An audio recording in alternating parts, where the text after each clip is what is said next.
ഞങ്ങളുടെ ഒരു കുടുംബ സുഹൃത്തിൻ്റെ വീട്ടിൽ പോയേ. അപ്പോൾ കണ്ട കാഴ്ച നല്ല രസകരമായ ഒരു കാഴ്ചയായിരുന്നു.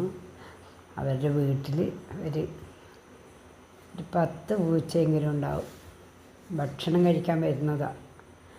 അവർ വളർത്തുന്നത് ഒരു 3-4 പൂച്ചയാണ്. എന്നാലും ചുറ്റുവട്ടത്തുള്ള പൂച്ചകളൊക്കെ വരും അങ്ങോട്ട്. ഇത് കണ്ടില്ലേ, അവരുടെ വീട്ടിലുള്ള പൂച്ചയാണ്. നല്ല സുഖസുന്ദരമായിട്ട് കണ്ടില്ലേ, നല്ല ചവിട്ടി ഒക്കെ വിരിച്ച് കൊടുത്ത് അതിൽ സുഖമായി കിടന്ന്. ഞാൻ വീഡിയോ പിടിക്കുമ്പോൾ എന്നെ കുറേ സമയം നോക്കി നിന്ന് പിന്നെ അത് ഇറങ്ങിപ്പോയി. നല്ല രസമായിരുന്നു കാണാൻ. ഞങ്ങളവിടെ നിൽക്കുന്ന സമയത്ത് തന്നെ ഒരു 5-6 പൂച്ചയെങ്കിലും കൃത്യനിഷ്ഠയിൽ ഹോട്ടലിൽ വന്ന് ഭക്ഷണം കഴിക്കുന്ന പോലെയാണ് ആ വീട്ടിലേക്ക് കയറി വന്നു. ഇത് അവർ വളർത്തുന്ന തന്നെ പൂച്ച. നല്ല രസമാണ് കാണാൻ. അതിന് നല്ലൊരു സ്റ്റൈലാണ് കാണാൻ. മേല് നിറച്ചും രോമമൊക്കെ ആയി വലിയ തടിച്ച വാലൊക്കെ ആയിട്ട് നല്ല സ്റ്റൈലുള്ളൊരു പൂച്ച. അതിന് പ്രത്യേകിച്ച് സ്പെഷ്യലായിട്ടുള്ള ഭക്ഷണമൊക്കെയാണ്. പിന്നെ ഈ കുഞ്ഞിപ്പൂച്ച അതിൻ്റെ അടുത്ത് പോയിട്ട് അതിൻ്റെ കൂടെ കഴിക്കും. കണ്ടില്ലേ, അവിടെയുള്ള അച്ഛനും അമ്മയും കുഞ്ഞുങ്ങളെ നോക്കുന്ന പോലെ ഈ പൂച്ചകളെ നോക്കുന്നത്.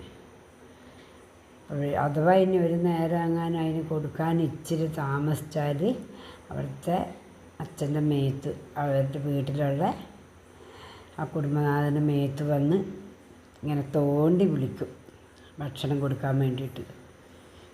ഈ പൂച്ച അത്രയ്ക്ക് സ്നേഹം. അവർക്ക് ഈ പൂച്ചകളോട് ഒരു പ്രത്യേക സ്നേഹമാണ്. ഈ പൂച്ചകൾക്ക് കൊടുക്കാനായിട്ട് അവർ മീൻ മേടിക്കാൻ വേണ്ടി പോകും. അവർ രണ്ടുപേരും അങ്ങനെ മീൻ കൂട്ടൂലേ. ചേട്ടനും ഭാര്യയും അങ്ങനെ മീനൊന്നും കൂട്ടൂല. പക്ഷേ ഈ പൂച്ചകൾക്ക് കൊടുക്കാനായിട്ട് ടൗണിൽ പോയി മീൻ മേടിച്ചിട്ട് വരും.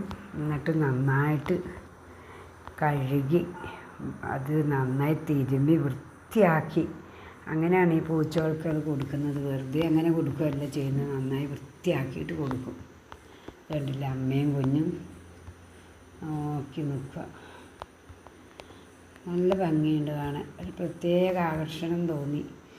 പൂച്ചകൾ കൃത്യനിഷ്ഠയിൽ വന്നിട്ട് ഉച്ചക്ക് ഭക്ഷണം കഴിക്കാൻ വേണ്ടി വരുന്നതും ഭക്ഷണം കഴിച്ച് കഴിഞ്ഞിട്ട് പോകും. എവിടെ നിന്നാണെന്നൊന്നും അറിയില്ല. ഒരു 10 പൂച്ചയെങ്കിലും ഉച്ചയാകുമ്പോഴത്തേക്ക് അവിടെ ചോറ് തിന്നാൻ വേണ്ടിയിട്ട് ഉണ്ടായിരിക്കും. കണ്ടില്ലേ, പൂച്ചകളുടെ പാത്രമൊക്കെ നോക്കിയേ, നല്ല വൃത്തിയുള്ള പാത്രവും. നല്ല ഭംഗിയുള്ളൊരു പൂച്ച. അവരുടെ വീട്ടിലെ പ്രധാനപ്പെട്ട പൂച്ചയായത്.